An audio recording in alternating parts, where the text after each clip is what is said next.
Hey guys, how's it going? So today I'm going to read chapter 10. So kind of cool, kind of a big deal. I looked at some of the notes that I have, and I have a lot of like pictures and stuff. So again, I'm in the same stuff for the next maybe 5 videos. We'll see how much I do. I'm probably just going to do 5. So I'll read to you guys, and I have updates about having edited the book with some friends, with a friend of mine and stuff like that. So I'll talk about, again, the process of doing this. So I'm going to start off with reading the book. I have it right here. And again, after that, I'll talk about what some of it means to me, what inspired me, etc. Alright, so chapter 10, it's called Always. The water is where their secrets lie. All the answers to the questions they ask saunter in the labyrinth of the oceans and the seas. The secrets camouflage so well, they'll never know. I know their secrets. We all do. But it's not our place to say. I love the ocean. Isn't it gorgeous? Yeah, it's so beautiful. It was early in the morning. Everything felt new. River and I walked the deck in silence. I questioned his thoughts the whole time. His heartbeat hadn't slowed since last night. I turned to him, breaking the silence. It's your turn. Yeah, I know. I haven't found anyone yet. Well, you have all day. I smiled. Maybe you shouldn't do it here. Maybe we shouldn't do it here. I kissed him. His lips were quivering between mine, but then he gave in. He broke the kiss. I want to maybe take a nap. Come with me? I looked at him in a confused and amused way. We just woke up. Of course. There was a walk-in closet, a king-size bed, and a floating mirror above it all. I lied on the bed next to River. He held me tight. I felt his heartbeat slow. He fell asleep. I twirled my fingers with his, drew circles in his palm, losing myself in the rhythm I created. I turned my body facing him. I began tracing the features of his face. Then I held him close and whispered in his ear gently, "Only this moment exists." Alright, so that was chapter 10. They just got on a cruise. That cruise they said they wanted to do. And so they're going to find someone to kill soon. Anyways, so it says only this moment exists. And I'm actually a little surprised that it says it everywhere, considering I wrote this maybe when I was 19, maybe 20, but probably 19. Because only this moment exists is a quote that I love. I've put it in almost every room I've had in the past, maybe 4 years. It's not in this one, but I have printouts of it to put on my wall. So it's kind of cool that this is something that I wrote a long time ago. I don't see it changed anywhere else. Anyways, so about the cruise or the room they had. So there's a line that I say where there's a mirror above the bed. So where that comes from is the Bride of Chucky. I'm not sure if you guys have seen it, but check it out. It's funny, it's dope. It's Chucky. But yeah, that scene where there's a couple there having sex or something, and I think they're on a waterbed, if I remember correctly. And Chucky and I think it's Jennifer Tully. I can't remember the character's name, but they throw something up on the mirror, and it smashes down on them while they're having sex, and it's gruesome. And then afterwards, Chucky and his bride have sex, and hence where they get Chucky whatever number with a kid, right?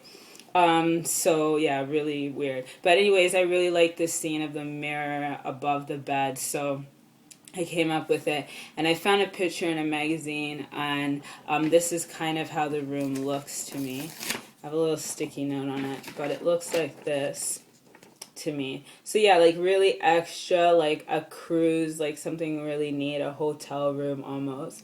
So yeah, that's that. So just a exciting, intense room. And there will be a death scene coming up, and there will be say bars, or not bars, but poles or whatever that go up on the bed. Almost think almost in Game of Thrones, that Joffrey scene, like weird, but anyways, there's a scene like that. And again, I wrote this before I ever heard of Game of Thrones.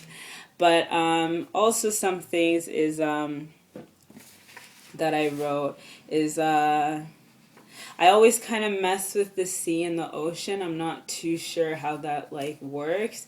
So I've Googled it a lot, and I chose like the ocean. So just that our secrets lie in water, like this whole concept that we are so much percent of water and stuff like that. So that's why I wrote it. I don't think they actually know the secrets, my characters, because I don't. But I did have them say it there, where it's just like, obviously it's down there sunken under like a lot of water and just darkness. So here I want to show you guys my painting. So it's right there. I remember the name of this one because it's my favorite painting. It's called Twilight Acid. So yeah, I really, really like that painting. Something I did, I believe, in the summer of 2014. So yeah, that's one of my favorite paintings. I love, love, love it. And now just to talk to you guys about kind of the editing process. So I have a very close friend of mine. We've been friends maybe 11 years or something, maybe more. And she's helping me edit the book. I chose her because she reads a lot. She's really, really smart. So kind of her introduction to reading it, she's like, it's really vague.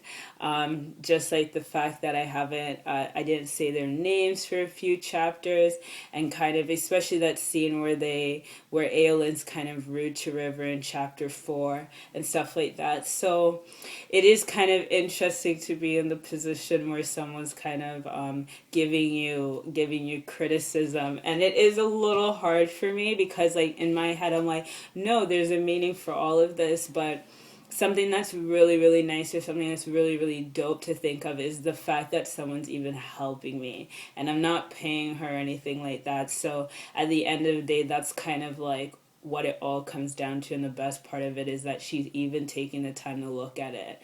So I really, really love her for that. I really appreciate that. And it is hard for me to like add more to it. There is like a lot of structure. Like I said, like it's only one page, it's a poem, there's very few words, so it is vague.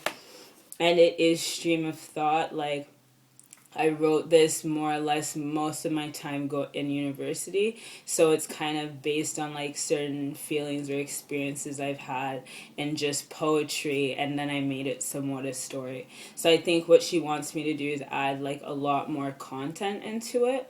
So I'm reading this for you guys right now.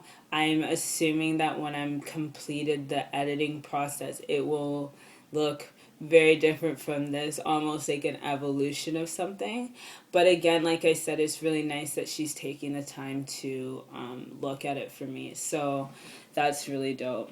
And then also, I guess I wrote here that like something reminded me of Titanic in it. Just when they're walking the deck in the on the boat and stuff like that. I think it's like the scene that comes to mind, I think, is when they like go to spit off the deck. They just like walk and chill for a bit, and that's the image that comes to my mind while reading this. So again, just letting you guys know all my crazy thoughts and the Chucky scene and everything like that. I don't have anything written here, but everything over here I've got stuff. So yeah, I'll make another video. I'll read you guys the next chapter, see how that one goes.